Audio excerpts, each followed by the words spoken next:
골로새서 1장 24절에서부터 29절 말씀 봉독해 올립니다. 나는 이제 너희를 위하여 받는 괴로움을 기뻐하고 그리스도의 남은 고난을 그의 몸된 교회를 위하여 내 육체에 채우노라. 내가 교회의 일꾼 된 것은 하나님이 너희를 위하여 내게 주신 직분을 따라 하나님의 말씀을 이루려 함이라. 이 비밀은 만세와 만대로부터 감춰졌던 것인데 이제는 그의 성도들에게 나타났고 하나님이 그들로 하여금 이 비밀의 영광이 이방인 가운데 얼마나 풍성한지를 알게 하려 하십니다. 이 비밀은 너희 안에 계신 그리스도시니 곧 영광의 소망이니라.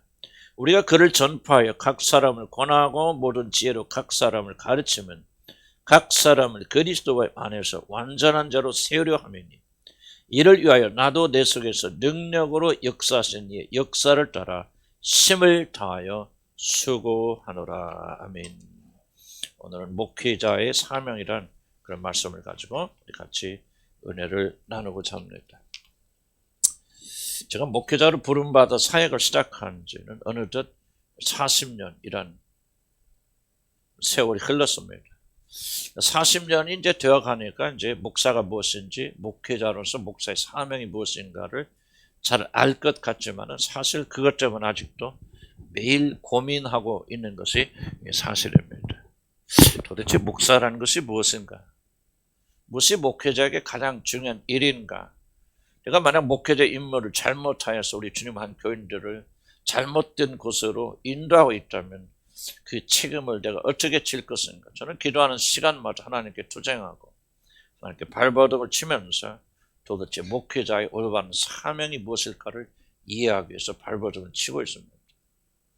우리들이 읽고 있건 요즘 강의하고 있는 골로새서는 바울이 순교를 앞두고 갇혀 있을 때 보는 그런 서신입니다. 그래서 사람들은 이것을 감옥에서 쓴 편지 서신이다. 그래서 옥중 서신이라 그렇게 말하기도 하고 또 바울이 몇 가지 쓴 디모데, 디도서 몇 쓴 목회 서신 중에 하나가 바로 이 골로새서라고 그렇게 말하는 분도 계십니다. 우리는 바울이 쓴 마지막 서신 중에 하나이고 감옥에 갇힌 자로서 그리고 목회자로서 자신이 사랑하는 교인들에게 보낸 이 편지를 통하여서 우리 목회자들의 가장 소중한 것이 무엇인가? 목회자들이 무엇을 중점적으로 해야 하는 것을 우리에게 가르치고 있다고 저는 그렇게 생각합니다. 여러분들은 목회자가 아니지만 목회자의 참된 사명이 무엇인가를 여러분도 이해할 필요가 있는 것은 그건 목회자의 중요한 사명은 다른 것이 아니라 교회의 중요한 사명이고 여러분들이 여러분 자신의 영혼을 위하여 아주 중요하게 여겨야 하는 것들이기 때문에 여기 앉아 계신 평신도 여러분들도 목회자의 사명이 무엇인가를 깊이 이해하는 것이 꼭 필요하다고 그렇게 생각합니다. 그런데 사도 바울이 보여준 목회자의 중요한 사명이 무엇인가를 우리가 이해하기 위해서는 우리는 이 편지의 흐름을 좀 더 깊이 이해할 필요가 있다고 생각합니다. 사도 바울은 자신이 사랑하는 골로새 사는 그리스도인들을 위하여서 이 편지의 처음 부분부터 우리가 지금 읽은 이 본문 앞에까지 그리스도가 누구신가를 설명하는데 많은 힘을 기울입니다. 놀랍게도 예수 그리스도는 신이 말씀으로 온 우주를 지으신 창조주 하나님, 말씀 하나님이시고 창조된 모든 것들이 다 그분의 영광을 위해서 창조되어진 고귀한 분이시고 특히 앞으로 온 우주를 다스리게 될 교회의 머리로 세우심을 받은 왕 중의 왕이시고 모든 영광을 받으시 합당한 높고 고귀하신 분이시라는 사실을 바울은 힘줘서 우리에게 강조하고 있습니다. 바로 그러하신 분에게 우리들의 아버지 하나님은 자신의 신성의 모든 것을 그분의 육체에 충만케 채우셔서 그리스도의 육체는 그야말로 영광과 능력과 모든 하나님의 충만하심이 거하는 그런 놀라운 분이셨다는 사실을 사도는 앞에서 강조하고 있었습니다.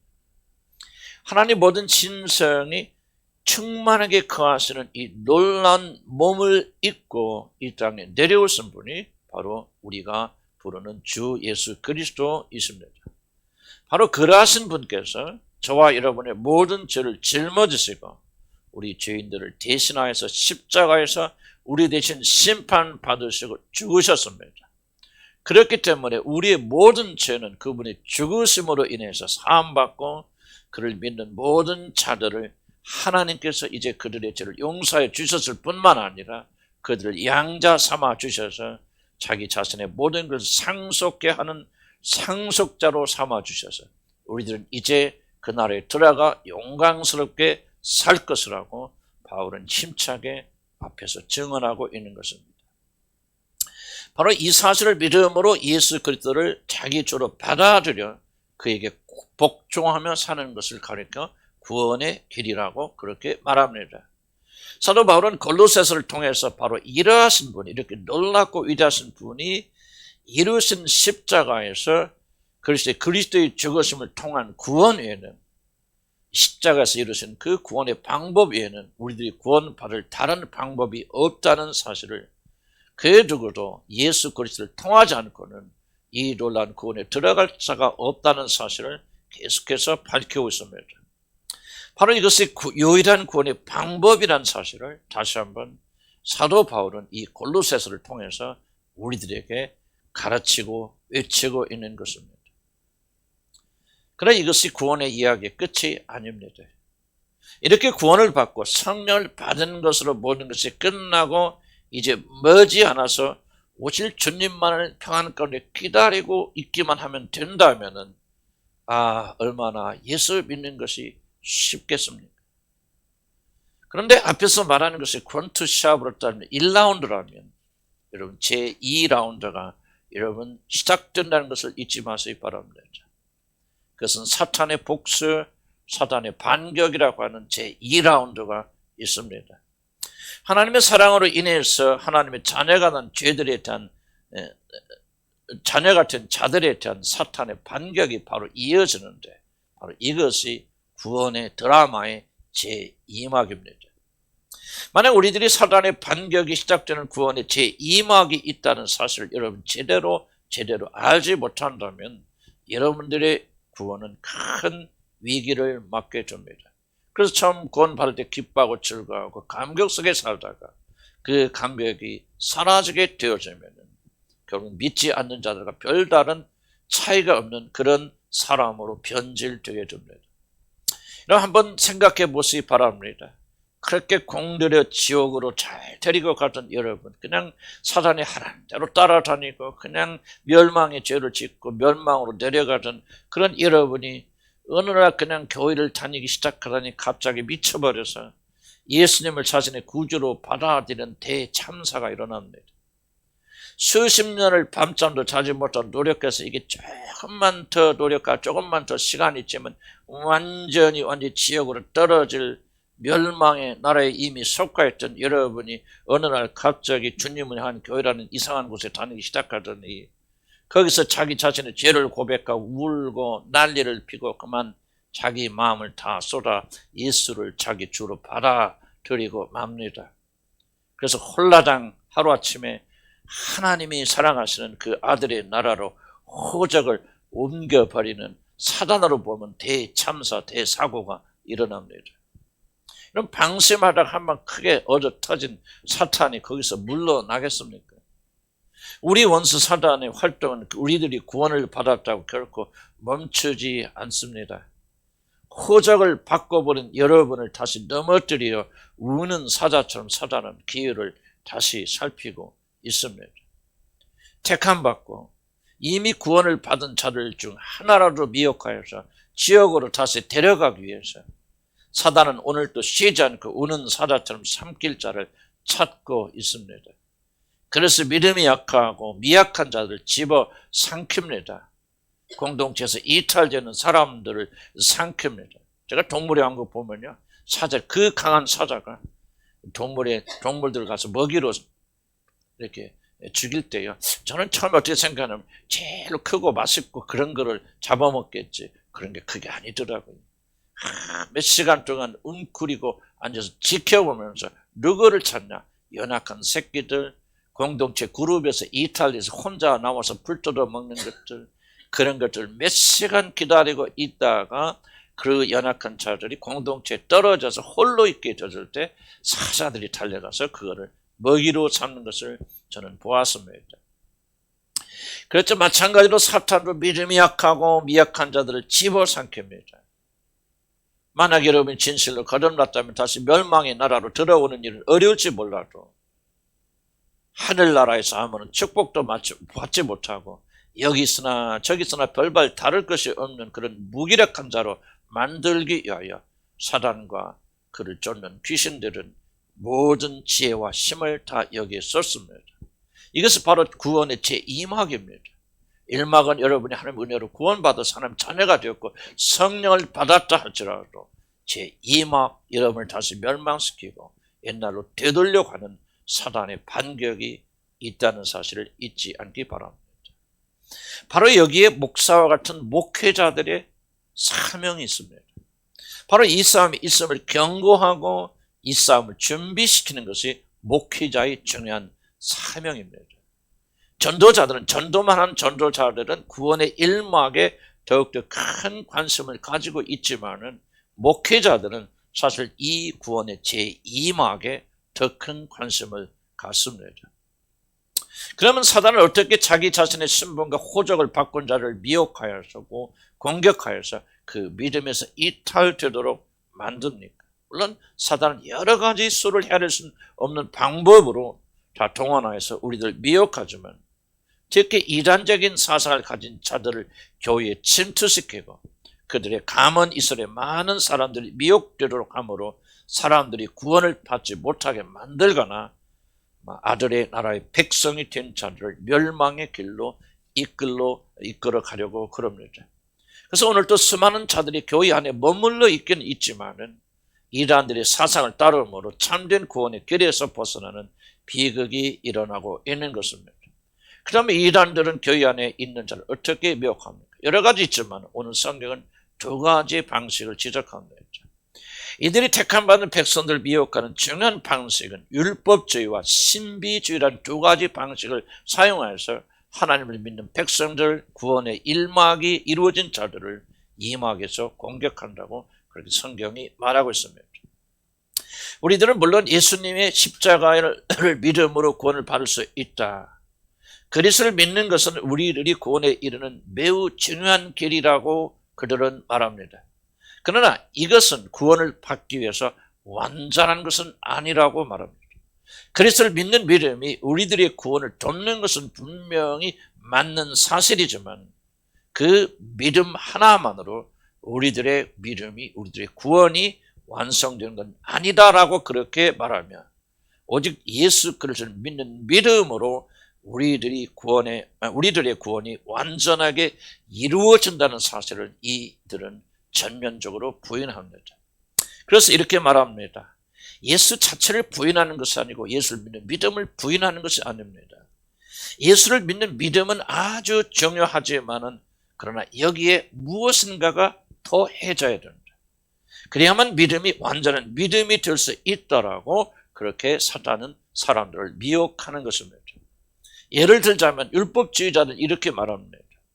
우리들이 율법을 지킴으로 구원을 받을 수 없다는 말은 맞다.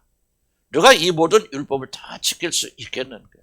그렇기 때문에 예수를 믿음으로 우리들의 죄가 용서되고 구원을 받는다는 말은 틀린 말이 아니라고 그렇게 말합니다. 그러나 예수를 믿는 믿음을 가진 자들고 그 믿음을 가진 뒤에 만약 율법을 지키지 않는다면 그 구원은 헛것이 될 것이라고 말합니다. 만약 구원받은 자들이 토요일날을 지키는 이 안식일을 제대로 지키지 않는다면 하나님께서는 이스라엘 백성들에 이것은 먹으라 먹지 말라고 분명히 먹으면 죽으리라고 말씀하신 음식들이 있는데 예를 들면 돼지고기 같은 것들이 있는데 이런 음식을 먹는다면은 그리고 이방인과 같이 식사를 나누고 그리고 안식일에 일을 하게 되는 일들을 행한다면은 아무리 그들이 예수의 이름으로 구원받으라 할지라도 그 구원은 절대 완성될 수 없다라고 그렇게 가르칩니다. 여러분 가톨릭 보십시오. 가톨릭 뭐라고 말합니까? 예수를 믿음으로 구원받는 길을 말합니다. 그러나 그들이 말하는 것이 무엇입니까? 그 믿음이 온전한 것은 아니다. 만약 카톨릭에서 가르치는 교리를 너희들이 그대로 끝까지 순종하지 않는다면 여러분들은 결코 구원받지 못할 것이라 그렇게 말하면서 예수 그리스도를 믿는 믿음 외에 무엇인가를 더 첨가하고 이것을 믿지 아니하고 이것을 행하지 아니하면 우리의 구원은 완성될 수 없다고 그렇게 잘못 가르치는 것입니다. 이런 식으로 아직도 구약의 규정을 지켜야만 우리들의 믿음이 온전하여질 수 있다고 말하고, 아무리 예수 십자가에 대한 믿음이 강하여도 율법을 어기는 자들은, 이런 법을 지키지 않는 자들은, 특히 신약시대에는 할례를 받지 아니하면, 안식일을 지키지 않으면, 무엇을 먹거나 마시지 아니한다면 결코 하늘나라에 들어갈 수 없다라고 이렇게 주장하는 자들이 예수를 믿는 믿음을 고백하는 교회 안에 굉장히 많이 있었다는 사실입니다. 이러한 가르침은 구원의 길을 가로막고 있는 사단의 교훈이고 사단의 속임수가 아닐 수가 없습니다. 그러나 불행히도 이러한 속임수는 옛날에만 있는 것이 아니란 사실입니다. 오늘날도 예수를 믿긴 믿지만 그분이 십자가에 우리 죄를 용서하기 위해 피를 흘려 주신 것은 맞지만 안식일 교인들처럼 만약에 토요일을 안식일로 지키지 아니한다면, 고기를 먹으면 구약성경이 그만 음식들을 만약 먹는다면은, 저희들 어렸을 때 배운 것은 뭡니까? 정통적인 교회였지만 주일날에 시장에 간다면 저는 지옥 가는 줄로 그렇게 알았습니다.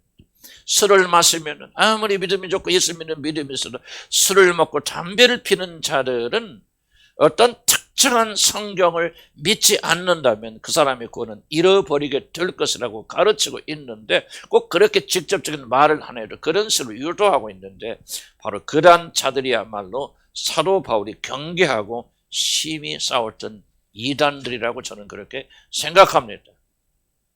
사도 바울 당시에는 예수를 믿어도 반드시 할례를 받아야 되고 안식일을 거룩하게 지켜야만 구원을 받을 수 있다는 할례파들이 있었는데, 오늘도 여전히 그런 자들이 있어서 무엇을 지키지 않으면, 무엇을 행하지 아니하면, 어떤 교리를 받아들이지 않으면, 금식하지 아니하고 11조를 내지 아니하면 결국 구원을 받지 못할 것이라고 가르친 자들이 은근 살짝 교회 안에 많다는 사실을 우리는 간과할 수가 없습니다.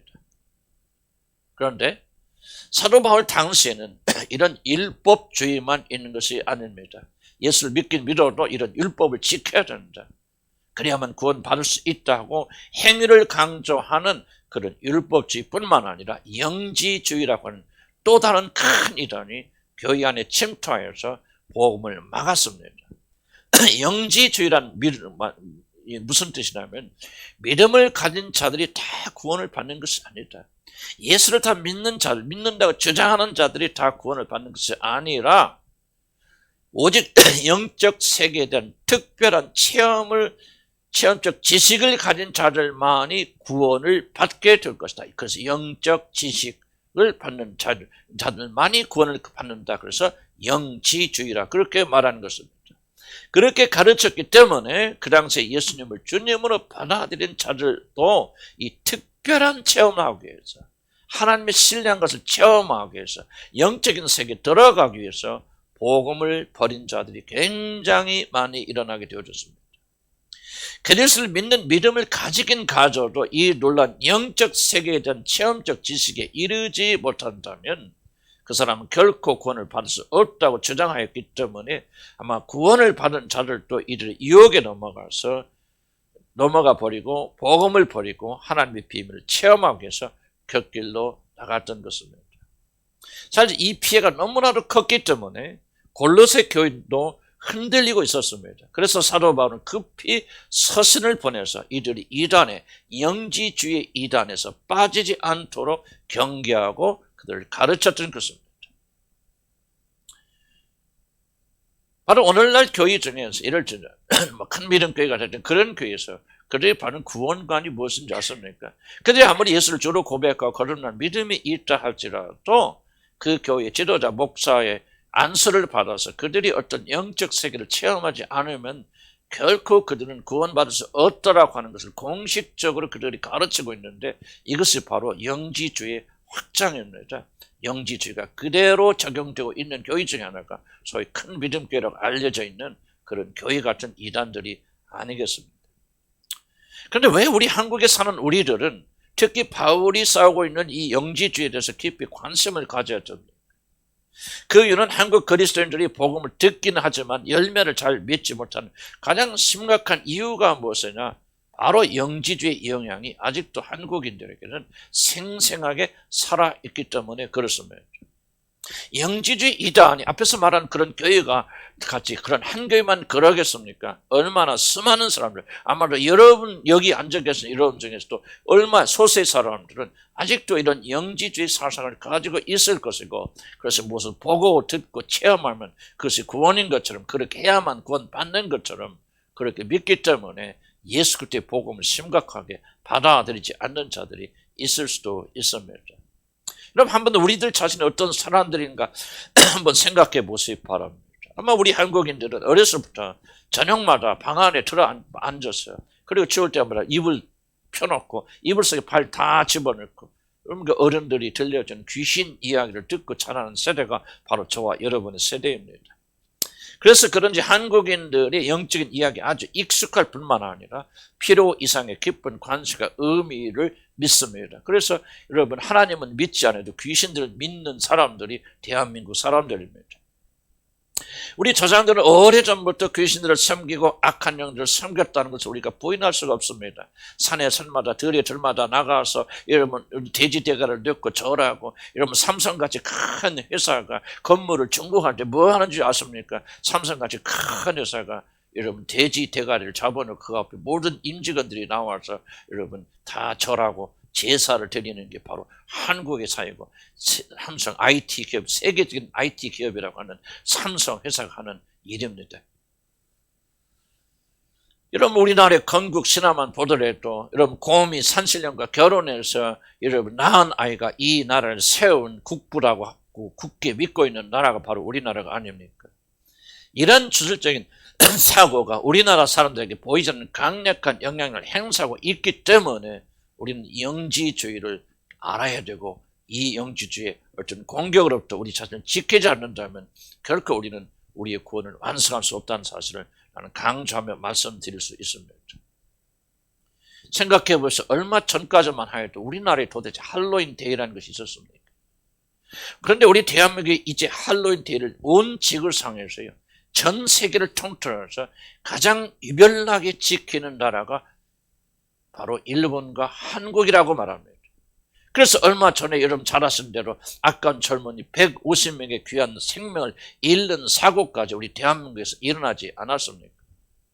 그럼 할로윈 데이는요, 이렇게 보면 할로윈 데이의 어떤 의미가 이렇습니다. 귀신들이 사람을 괴롭히지 못하도록 액땜을 하는 날입니다. 그런데 서양 사람들은 그저 하나의 재미입니다.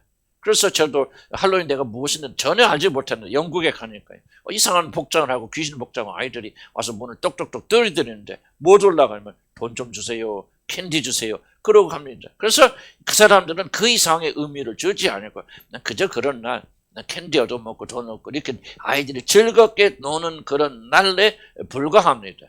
그런데 그런 날이 한국과 일본에 와서는 엄청난 축제로 변하고 말았습니다. 우리나라에서는 일찍 들어보지도 못한 그런 날인데 지난 몇 년 동안 들불처럼 번져서 그런 참사까지 일어난 것은 아니겠습니까? 그러나 저는 이것이 결코 우연이 아니라고 저는 그렇게 생각합니다. 우리 한국인들의 피에는 원래 주술적인 피가 흐르고 있는 데다가 바로 이 지금 젊은이들이 어렸을 때 뭐가 들불처럼 번져나갔을 줄 아십니까? 해리포터라고 하는 영국 무장 이야기가 신드롬처럼 번졌던 그런 시기를 이들이 거쳤습니다. 그 당시에 믿는 자들 집에 제가 전주에서 목회할 때인데, 그 당시에 전주의 교인들 참 교인들 믿음 좋은 교인들이었거든요. 근데 제가 신방을 가서 충격을 받은 것은 모든 그렇게 믿음이 좋은 집집마다 전부 다 해리포터가 다 꽂혀 있는 것을 보고 이런 생각을 했습니다. 만약에 이 아이들이 자라면 어떤 일이 일어날까? 이렇게 귀신에게 익숙한 나라에서 이런 무당책이 인기가 있고 아무런 문제가 없이 즐기는 것처럼 믿음이 좋다고 집안에 있는 자라는 아이들도 이렇게 해리포터를 읽고 자라고 즐기고 자란다면 과연 이 아이들이 자라나서 어른이 되었을 때 어떤 일이 일어날까? 저는 굉장히 심려하면서 생각해 전 그때가 기억합니다.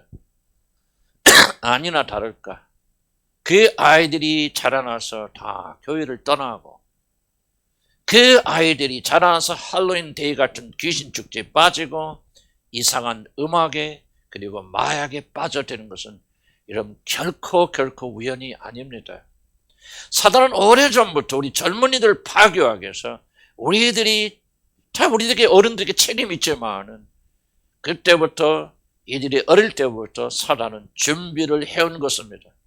그래서 해리포터 이야기로 여러 가지 할로윈 데이 같은 걸로 전부 사람들의 마음을 장악해서 결국은 그리스도인 믿음을 가지지 못하도록 그래서 젊어서 교회를 떠나거나 혹시 교회에 남아있다 할지라도 율법주의나 신비주의 운동에 빠져서 참된 복음을 보지 못하도록 사단이 그렇게 철저하게 준비하고 믿지 못하는 자들의 눈을 가리막고 있는 것입니다.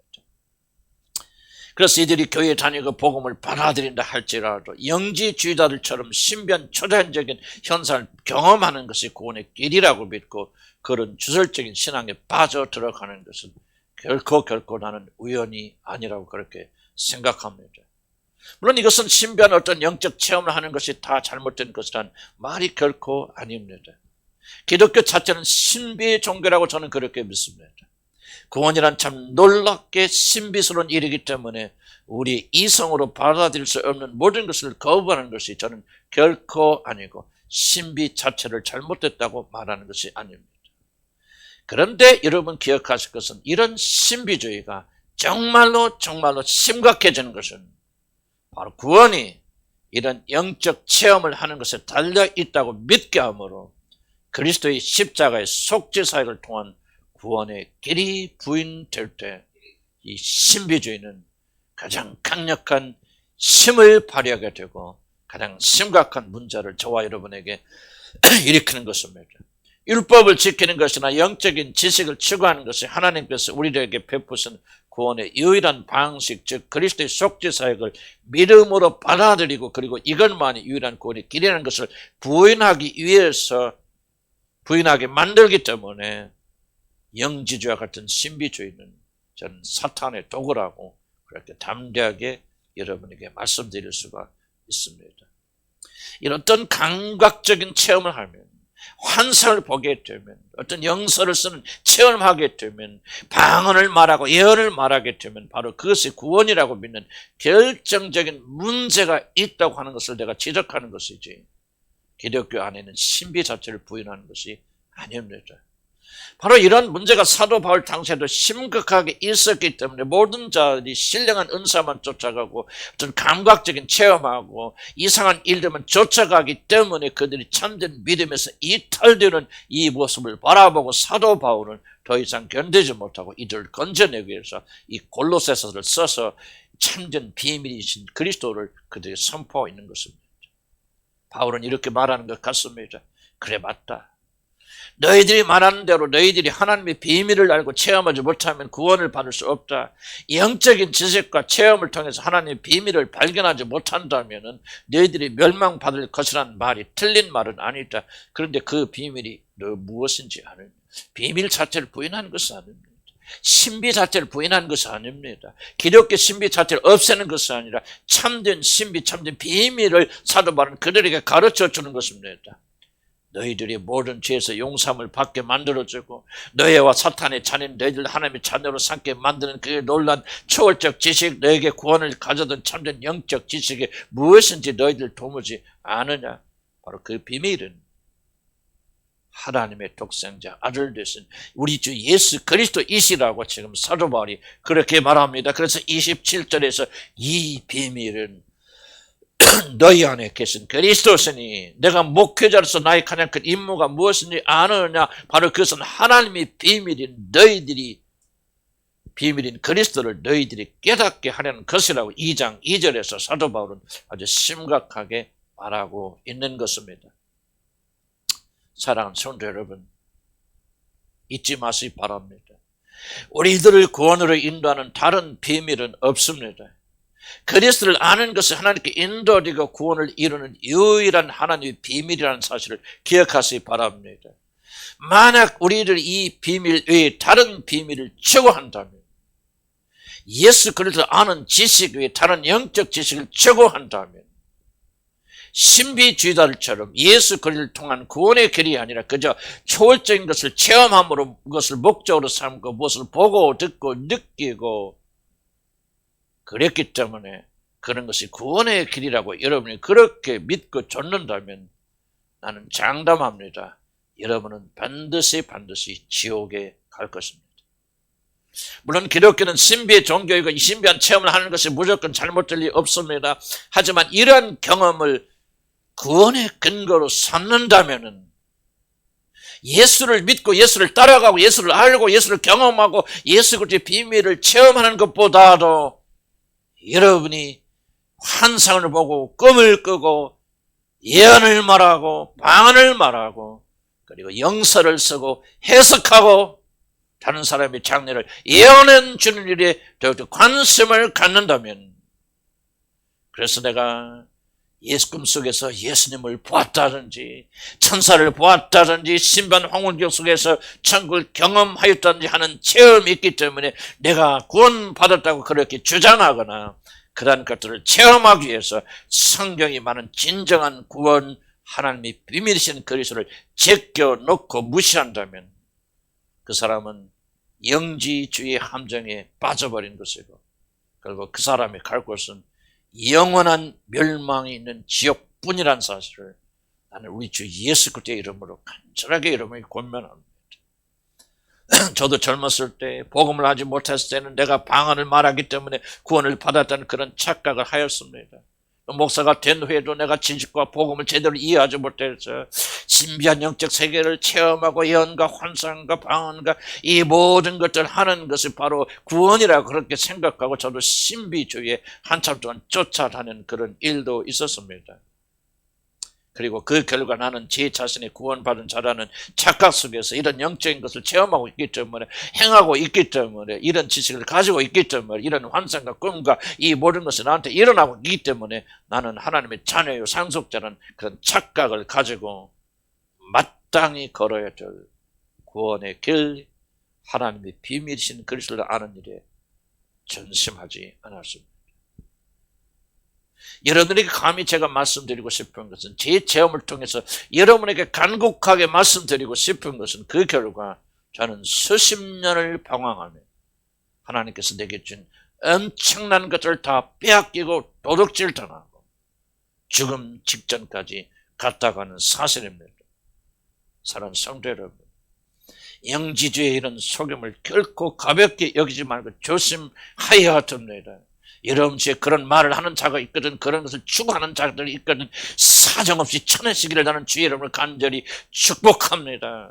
우시아왕, 아사왕처럼 자기 어머니가 이런 주술에 빠질 때 황후의 자리를 폐하여 버리고 자기 어머니를 떠내버렸던 그런 단호한 마음을 가지고 우리 주에 어떤 이런 마음을 가지고 있는 자들이 있거든, 단호하게 그들을 거절하고 내어 쫓아야 됩니다. 여러분, 우리들이 무엇을 지키고 무엇을 행함으로 구원받을 수 없습니다.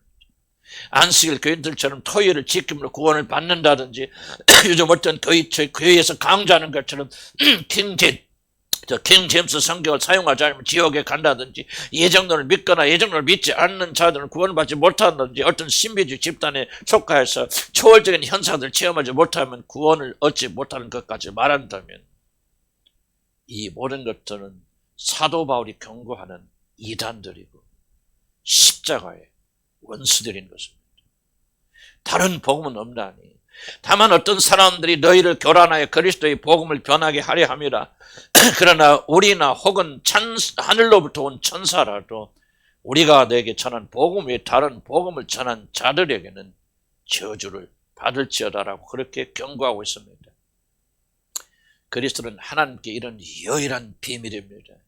그리스도는 우리들이 하나님께서 약속하신 영원한 생명을 받는 유일한 비밀입니다. 그리스도는 하나님께서 우리를 취하여 창조하신 그 놀란 영광의 나라의 문을 열어주는 비밀의 열쇠입니다. 그분 외에 다른 비밀이 없고 그분 외에 다른 길이 없습니다. 그분 외에 하늘에 가는 길이 없고 그분 외에 하나님의 얼굴을 마주 대할 수 있는 방법이 없습니다. 사도행전 4장 12절에 뭐라고 말합니까? 다른 이로서는 구원받을 수 없나니 천하 사람 중에 구원을 받은 만한 다른 이름을 우리에게 주신 일이 없느니라. 하나님께서 그 어떤 경우에도 어떤 시간에도 어떤 방법으로도 예수 그리스도 믿는 믿음 외에 우리가 하나님 나라에 들어가는 그런 비밀을 우리에게 주신 일이 없다 그 말입니다. 이제 우리는 앞으로 몇 주 동안 하나님의 비밀이신 그리스도를 살펴볼 것입니다.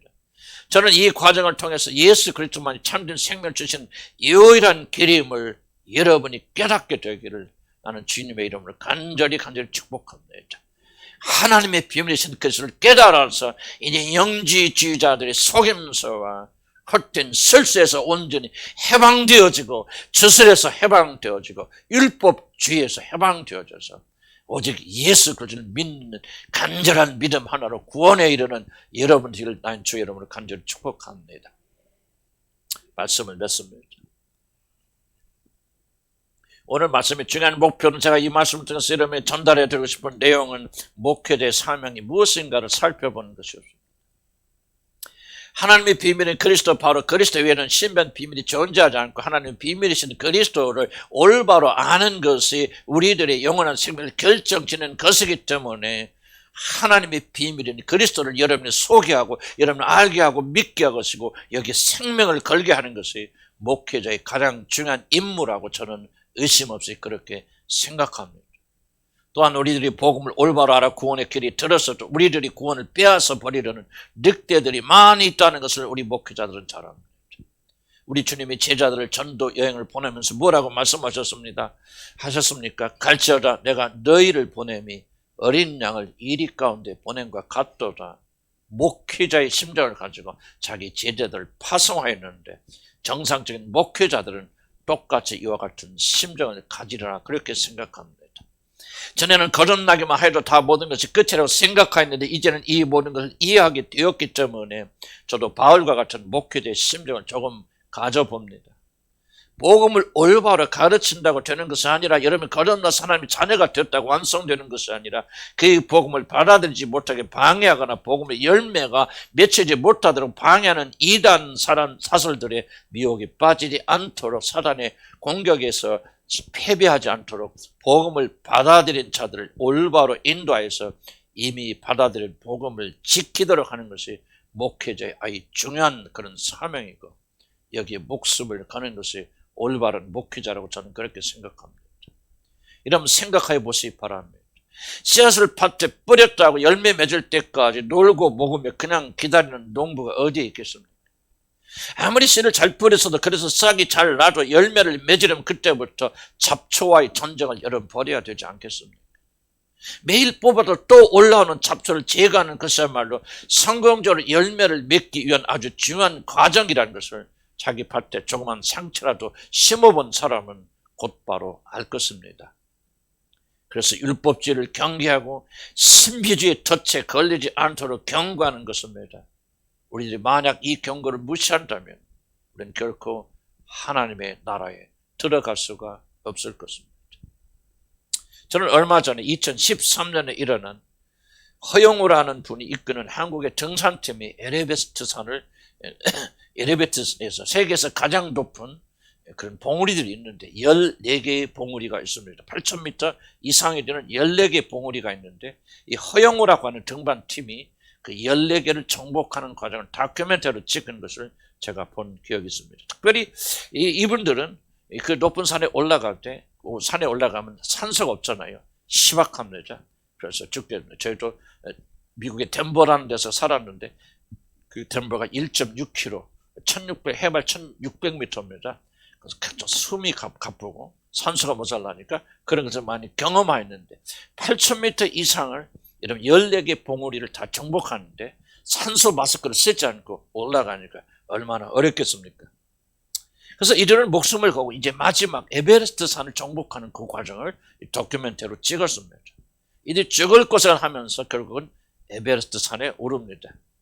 정말 죽음을 무릅쓴 고난의 행군이었고 죽음의 행군이었습니다.